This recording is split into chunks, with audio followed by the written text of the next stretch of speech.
আকাশবাণী আগরতলা। স্থানীয় সংবাদ পড়ছে চন্দন লেখাপাল। এখনকার বিশেষ বিশেষ খবর হলো, মুখ্যমন্ত্রী অধ্যাপক ড মানিক সাহা বলেছেন, ত্রিপুরায় গ্রামীণ এলাকায় নলের মাধ্যমে পানীয় জল পৌঁছানোর কাজ চলতি বছরের ৩০ সেপ্টেম্বরের মধ্যে শেষ করার লক্ষ্যমাত্রা নেওয়া হয়েছে। মহারাষ্ট্র সরকারের পরিবেশ ও পশুপালন মন্ত্রী পঙ্কজা গোপীনাথ মুন্ডে দুদিনের রাজ্য সফরের উদ্দেশ্যে আজ আগরতলা এসেছেন। প্রধানমন্ত্রী ফসল বীমা যোজনা PMFBY আজ ৯ বছর পূর্ণ হয়েছে। সদরের অনূর্ধ্ব ১৫ বছরের ক্রিকেট প্রতিযোগিতার সেমিফাইনালে উঠেছে প্রগতি প্লে সেন্টার ও জুয়েলস কোচিং সেন্টার। এবারে আসছে বিস্তারিত সংবাদে।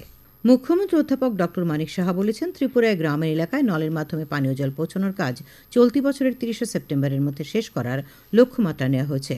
আজ রাজস্থানের জয়পুরে জলশক্তি মন্ত্রকের অধীন জাতীয় জল মিশনের উদ্যোগে দেশের বিভিন্ন রাজ্যের জলসম্পদ মন্ত্রীদের দ্বিতীয় সম্মেলনে বক্তব্য রাখতে গিয়ে তিনি কথা বলেন। মুখ্যমন্ত্রী বলেন, এখন পর্যন্ত রাজ্যে ৪,৩৪৭টি বিদ্যালয়ে এবং ৮৮,৪35টি অঙ্গনওয়াড়ি কেন্দ্রে নলের মাধ্যমে জল পৌঁছানোর কাজ চলছে। এশিয়ান ডেভেলপমেন্ট ব্যাংকের সহায়তায় রাজ্যের ১২টি শহরে সব সময়ের জন্য জলের ব্যবস্থা করা হয়েছে।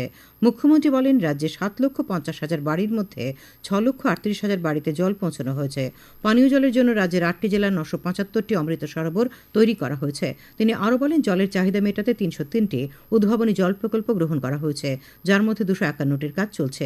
তিনি জানান, পরিশুদ্ধ পানীয় জল ব্যবহার করতে আয়রন রিনিউয়াল প্ল্যান্ট নির্মাণ করা হয়েছে। তাছাড়া ১,২৬২ জন নলজল মিত্রকে প্রশিক্ষণ দেওয়া হয়েছে। তিনি বলেন, কৃষিকাজে কৃষকদের সাহায্যের জন্য জলাশয় নির্মাণ করা হয়েছে, যা পর্যটকদেরও আকর্ষণ করে। অনুষ্ঠানে উপস্থিত ছিলেন কেন্দ্রীয় জলশক্তি মন্ত্রী CR পাটিল, রাজস্থানের মুখ্যমন্ত্রী ভজনলাল শর্মা, ওড়িশার মুখ্যমন্ত্রী মোহনচরণ মাঝি প্রমুখ। মহারাষ্ট্র সরকারের পরিবেশ ও পশুপালন মন্ত্রী পঙ্কজ গোপীনাথ মুন্ডে দুদিনের রাজ্য সফরের উদ্দেশ্যে আজ আগরতলা এসে পৌঁছেছেন। তিনি আজ আগরতলা লিচুবাগানস্থিত ব্যাম্বু অ্যান্ড কেন ডেভেলপমেন্ট ইনস্টিটিউশনে যান। সেখানে বিভিন্ন প্রজাতির বাঁশ ও বাঁশের তৈরি বিভিন্ন কারুকার্য তিনি ঘুরে দেখেন। ইনস্টিটিউশনের প্রশিক্ষণার্থী ও কারুশিল্পীদের সঙ্গে তিনি কথা বলেন। শ্রীমতী মুন্ডে সাংবাদিকদের জানান, ত্রিপুরার মতো মহারাষ্ট্র ব্যাম্বু মিশন স্থাপনের উদ্যোগ নেওয়া হবে। আগামী দিনে ত্রিপুরার সঙ্গে মহারাষ্ট্র সরকারের এই বিষয়ে মৌ স্বাক্ষরিত হতে পারে। তিনি আশা প্রকাশ করেন, বাঁশকে ভিত্তি করে আগামী দিনে নানা ধরনের শিল্প কারখানা গড়ে উঠতে পারে। জলবায়ু পরিবর্তনের ক্ষেত্রেও বাঁশ গুরুত্বপূর্ণ ভূমিকা পালন করে বলে তিনি উল্লেখ করেন। শুধু তাই নয়, বাঁশকে ভিত্তি করে বিভিন্ন নির্মাণ কাজের পাশাপাশি কর্মসংস্থানেরও সুযোগ রয়েছে বলে তিনি জানান। Minister, I would like to have substitute for basically all this.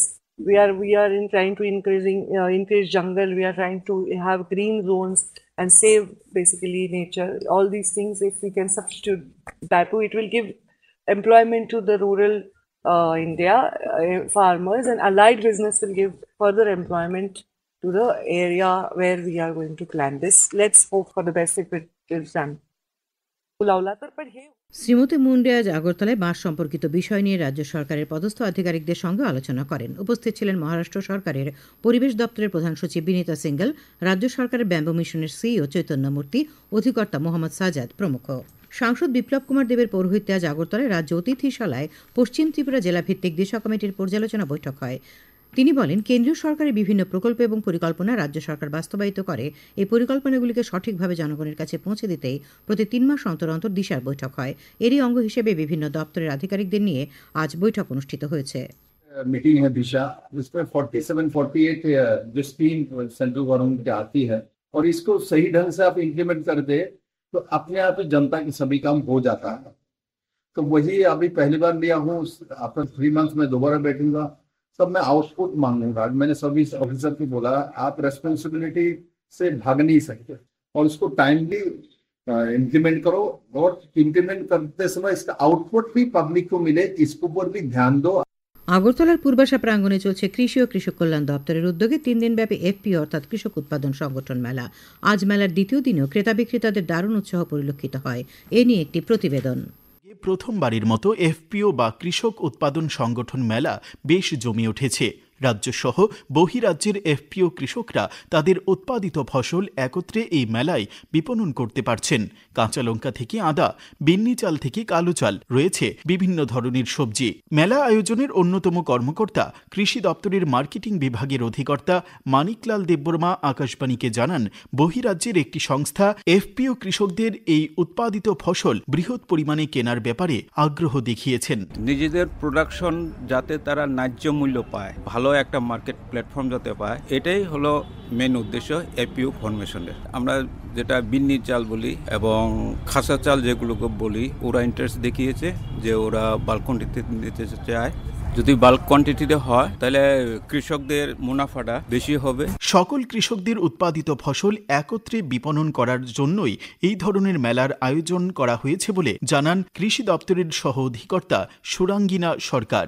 প্রচুর এফপিও এই মেলায় অংশগ্রহণ করেছে রাজ্যের বাইরে থেকেও, তো এটা আমাদের কাছে একটি বিশাল সাকসেস।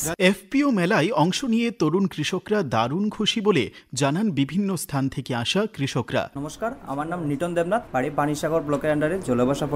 তো আমরা এই এফপিও গঠন করার পরে আমরা অনেক কিছু লাভবান হয়েছি। কৃষকদের কাছ থেকে আমরা ডাইরেক্ট প্রোডাক্টগুলো আমাদের মার্কেটাইজ করতে পারি বা মানুষের কাছে আমরা পৌঁছাতে পারি। কৃষকরা ডেভেলপমেন্ট করার জন্য কৃষকের যে প্রোডাক্টগুলো হচ্ছে সেইগুলোরে আমরা মার্কেটিং করতে যাচ্ছি এবং কৃষকরা ন্যায্য মূল্য পাচ্ছেন। খুব ভালো লাগে প্রোডাক্টগুলো আমরা প্রডিউস করতে পারছি। অনেক অনেক বায়ারের সাথে আমাদের সঙ্গে ইন্টারেস্ট হচ্ছে। আমাদের নেক্সট বা আমাদের ইন ফিউচারে আমাদের অনেক কাজে লাগবে এই যে আমাদের এফপিও মেলাটা হচ্ছে। পূর্বাশা প্রাঙ্গণে আয়োজিত 3 দিন ব্যাপী এই এফপিও মেলার আজ দ্বিতীয় সন্ধ্যায় ক্রেতা বিক্রেতা থেকে শুরু করে বিভিন্ন সাংস্কৃতিক অনুষ্ঠান এক অন্য পরিবেশ সৃষ্টি করেছে এই মেলা প্রাঙ্গণকে। খবর শুনছেন আকাশবাণীর আগরতলা কেন্দ্র থেকে। আকাশবাণীর সংবাদের আপডেট পেতে লগ ইন করুন www.newsonair.com এবং নিউজ অন এয়ার অ্যাপ এবং টুইটার ও ফেসবুক প্ল্যাটফর্মে এআইআর নিউজ অ্যালার্টসে। ইউটিউবে লক্ষ্য রাখুন নিউজ অন এয়ার অফিসিয়ালে। এছাড়াও আকাশবাণী আগরতলার সংবাদ আপডেট পেতে দেখুন টুইটার বা এক্স হ্যান্ডেলে আকাশবাণী নিউজ আগরতলা, ফেসবুকে এআইআর নিউজ আগরতলা এবং ইউটিউবে আকাশবাণী নিউজ আগরতলা। প্রধানমন্ত্রী ফসল বীমা যোজনা পিএমএফবিওয়াইয়ের আজ 9 বছর পূর্ণ হয়েছে। প্রধানমন্ত্রী নরেন্দ্র মোদী 2016 সালে এই প্রকল্পটি চালু করেছিলেন, যার লক্ষ্য প্রাকৃতিক দুর্যোগের ফলে ফসলের ক্ষতি হলে ক্ষতিগ্রস্ত কৃষকদের আর্থিক সহায়তা প্রদান করা। এই প্রকল্পটি কৃষকদের আয় স্থিতিশীল করার পাশাপাশি উদ্ভাবনী কৃষি পদ্ধতি গ্রহণের প্রচারে গুরুত্বপূর্ণ ভূমিকা পালন করেছে। এই প্রকল্পের সাফল্য এবং সম্ভাবনার পরিপ্রেক্ষিতে কেন্দ্রীয় মন্ত্রিসভা 2025-2026 সাল পর্যন্ত প্রধানমন্ত্রী ফসল বীমা যোজনা এবং পুনর্গঠিত আবহাওয়া ভিত্তিক ফসল বীমা প্রকল্প অব্যাহত রাখার অনুমোদন দিয়েছে, যার মোট বাজেট 69,515 কোটি টাকার বেশি। প্রধানমন্ত্রী নরেন্দ্র মোদী আগামী 23 ফেব্রুয়ারি রবিবার সকাল 11টায় আকাশবাণীর মন কি বাত অনুষ্ঠানে দেশ বিদেশের জনগণের সঙ্গে মত বিনিময় করবেন। এটি হবে মন কি বাতের 119তম পর্ব। প্রধানমন্ত্রী জনগণকে তাদের সুচিন্তিত চিন্তাভাবনা মন কি বাতে পাঠাতে বলেছেন। মাইগভ ওপেন ফোরামে এবং নমো অ্যাপে জনগণ মতামত পাঠাতে পারবেন। তাছাড়াও টোল ফ্রি নম্বর 1800117800 নম্বরে কল করে হিন্দি বা ইংরেজিতে মতামত রেকর্ড করানো যাবে। তাছাড়াও 1922 নম্বরে মিস কল দিয়ে যে লিঙ্ক পাওয়া যাবে তাতেও SMS করা যাবে। ইউপিএসসি, আইআইটি, জেইই, সিবিএসই এবং আইসিএসই পরীক্ষার শীর্ষ স্থানাধিকারীরা আজ পরীক্ষা পে চর্চা 2025-এর অষ্টম এবং শেষ পর্বে তাদের সাফল্যের কাহিনী তুলে ধরেন। তারা বলেন যে পরীক্ষার সময় সমস্ত তথ্য স্মৃতিতে ধরে রাখা সম্ভব নয়, তাই পরীক্ষায় প্রায়শই জিজ্ঞাসিত নির্দিষ্ট বিষয়গুলিতে শিক্ষার্থীদের মনোনিবেশ করতে হবে। তারা শিক্ষার্থীদের পূর্ববর্তী বছরের প্রশ্নপত্রগুলি সমাধান করার কথা বলেন। 2022-23 সালের সিবিএস শীর্ষস্থানীয় রাধিকা সিংহল বলেন যে পাঠ্যক্রম বহির্ভূত কার্যকলাপও গুরুত্বপূর্ণ, কারণ এটি আত্মবিশ্বাস তৈরি করে।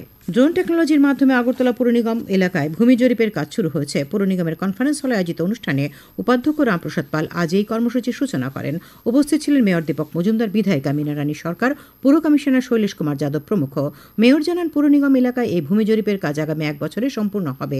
এর ফলে পুর নিগম এলাকায় বসবাসকারী সমস্ত নাগরিকের হাতে থাকবে সঠিক আপ-টু-ডেট ভূমি রেকর্ড, হ্রাস পাবে ভূমি বিরোধ, সরলীকৃত হবে সম্পত্তির লেনদেন এবং উন্নত হবে নগর পরিকল্পনা, স্বচ্ছতা বৃদ্ধি পাবে এবং জমি সংক্রান্ত বিষয়ে জালিয়াতি দুর্নীতি প্রতিরোধ করা সম্ভব হবে।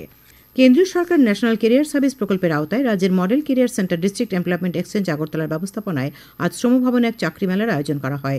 রাজ্যের 4টি এবং বহির্রাজ্যের একটি কোম্পানিতে 13টি ক্যাটাগরিতে 250 পদের জন্য প্রার্থীদের নির্বাচিত করা হয়।